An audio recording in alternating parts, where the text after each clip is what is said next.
Welcome into my coven, everybody. I'm your local Mage Dark, and today we're going to be checking out more of the Fat Electrician. You guys seem to really like when I watch one of his other videos, so we're doing more of them today. We've got weaponizing ice cream in World War II. Now, as far-fetched as it is, I would not put it past the people of World War II. You had to do everything you could in order to survive. So weaponizing ice cream, I could totally believe it, honestly. Let's full screen this and let's get started. I'm curious to see how this will turn out. Oh boy, this video is going to be aggressive. Today we're talking about the biggest logistical flex of all time, the sheer amount of ice cream the US military managed to eat in World War II. Buckle up because it's going to get weird. In 1943, the US military managed to eat 135 million pounds of ice cream. I don't know.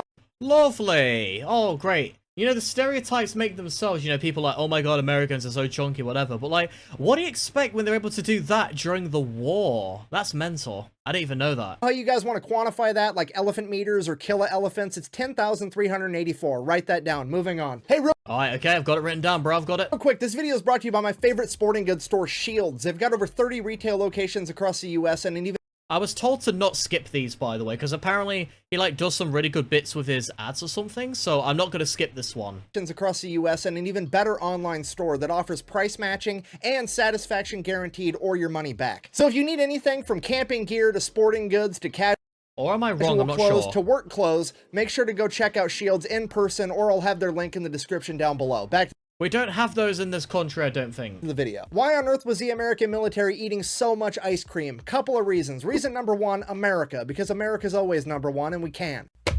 Oh, yeah, I guess that's about a valid reason as is. Buh! You're so dumb. America's not number one and the metric system's better. Buh! Okay, look. Okay. First of all, you're ruining my story. Second of all, I have no idea what the metric system's doing for you, but I do know the only reason you're not doing it while speaking German is because of America and fractions, so show some respect. Yeah, so every country contributed in their own way, I'd like to say. But yeah, we all know the reason why the Austrian painter lost the war. That was because of his invasion into Russia. That is the reason why he lost the war. I was saying, reason number two, it's complicated. You see, it all started on January 17th, 1920, when the 18th Amendment went into effect and Prohibition, that's right. So fascinating. I learned about Prohibition through Oversimplified. What a weird time of American history. The fact that you guys legally gave up your right to drink, but then almost immediately tried to sneak beer around, you know, leading to the rise of speakeasies, to the rise of Al Capone, amongst other stuff. It's so crazy what happened with Prohibition. America would begin the noble experiment, aka Prohibition. Alcohol's banned across all of the US. Because of this, pretty much overnight, all the bars in America turned into ice cream parlors rather than go out of business. Ah, I see. And ice cream stepped up to fill the social void left by alcohol. If you're not picking up on a put down, I'm trying to tell you that ice cream is essentially the new booze. And That's cool, I like that. It's something the kids can enjoy, that's great. I know what you're thinking. Why on earth would the American government ban alcohol? It's the land of the free, the home of the brave, and now you can't even enjoy a beer? That doesn't make any sense. But I believe the people voted for it, right? I think, like, or not voted for it, but like something happened where the people chose to do it, but then regretted it afterwards. I could be a bit wrong here, because I don't know 100% about Prohibition, but I thought it was somewhat of a choice. I don't think they, like, fully forced it. Apparently, America had a severe drinking problem back then, so the government had to step up and ban alcohol because they care about our health. No, it's a bit different than that from what I've heard. There were a lot of manipulation tactics and stuff at it. Right. And then to prove how much they cared about our health, once people naturally started making their own booze at home using industrial alcohol, They poisoned it. I remember hearing about this. They poisoned it, or they did something to it. started mandating to all the manufacturers of industrial alcohol that they had to put methyl alcohol inside of it, which is poisonous to people. There you go. Yeah, I remember this. I do remember this. Which, as a result, led to over 10,000 Americans being poisoned to death during Prohibition by their own government because the government wanted to make them healthy. Yeah, classic governments, innit? Honestly, I feel this in my own heart. That's Reagan, isn't it? From the government, and I'm here to help. But at least there is a silver lining because Prohibition's how we got NASCAR, with a bunch of rednecks hopping up their cars so they could outrun cops. And then naturally they wanted to see if they could outrun each other, and bada bing, bada boom, NASCAR's born. That's how NASCAR came to be? Dang. I'm learning a lot more about this. I can see why the Fat Electrician is popular. I didn't know about these things, yeah. Completely on par for the US government, yeah. Sounds about right. left turns. Anyways, the point I'm trying to get across to you is the majority of the people that served in World War II grew up in an era where their alcohol was ice cream, meaning that they're going to do all the ridiculous shit that military members do for alcohol, but they're going to do it for ice cream. Yeah, I mean, have you seen the statistics of, like, how much beer and alcohol they consumed, like, I don't know, 200 years ago by now, a little bit around there? It is staggering the difference to where it is now. It's mental. I mean, during the Korean War, the Seabees stole a train full of booze, and during World War II in 1942, when the USS Lexington, an aircraft carrier, got sank by 2 torpedoes, while the ship was sinking, the crew decided that it was very important that they raided the mess hall first to take all the ice cream with them. Priorities, guys. That's sick. They were literally sitting in life rafts eating ice cream out of their helmets. Why? That's random, but, like, why they do that? Is it warm waters, or was it cold waters? I'm kind of confused about why they would. Because if it's cold waters, the last thing you want to do is make yourself even more cold. We've seen the Titanic. Crews for B-17 and B-24 bombers used to take ice cream mix, put it inside of ammo cans, and then stick it inside the ball turrets when they went on a bombing run, because then if they made it back after successfully bombing the enemy, the ball turret got cold enough and there was enough turbulence that it would both chill and churn the ice cream, so then they had fresh ice cream afterwards. What? Oh, that is so cool. Yeah, no, like I said, it's that kind of ingenuity that's so interesting during the war times when they didn't have the privileges to do things the traditional way and they had to figure out new ways to get it done. I love it when they do stuff like that. There were literally mobile ice cream factories that would follow the front line just behind it and deliver fresh ice cream to the front line every day. And then we get to the absolute pinnacle of logistical flexing, the ice cream ships of World War II. Yep, that's a sentence I never thought I would hear in my life, but there you go. Yeah, the Navy had 3 of these things. They could make 500 gallons of ice cream a day.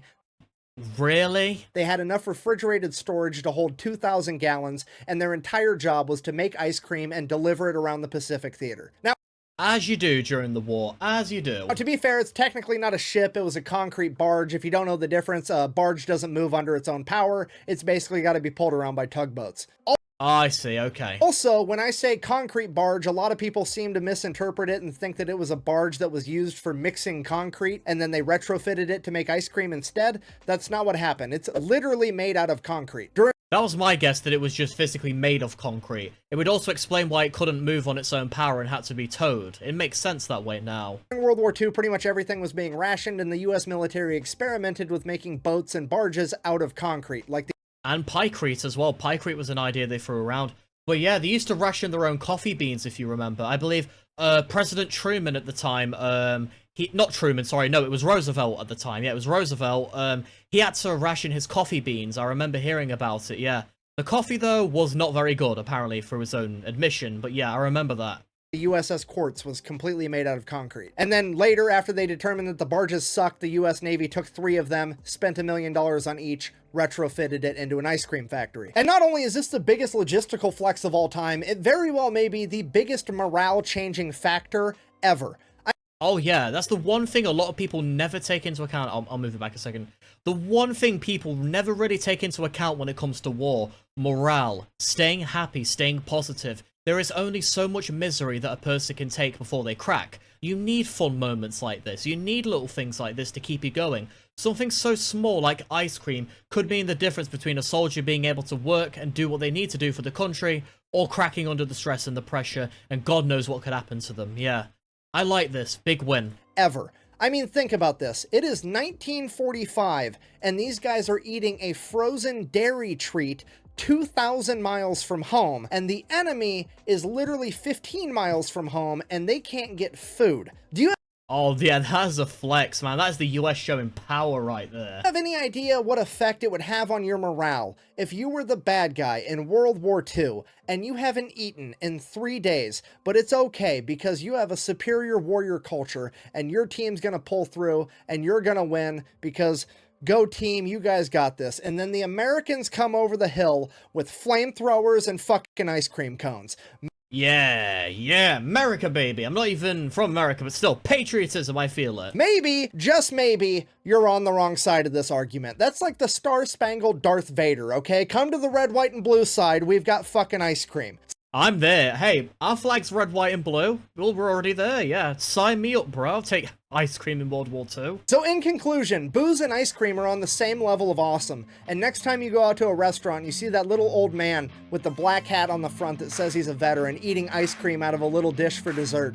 You know why. You know what's up. Thanks for watching. Best way to support the channel is go buy some merch at thefatelectrician.com. Quack.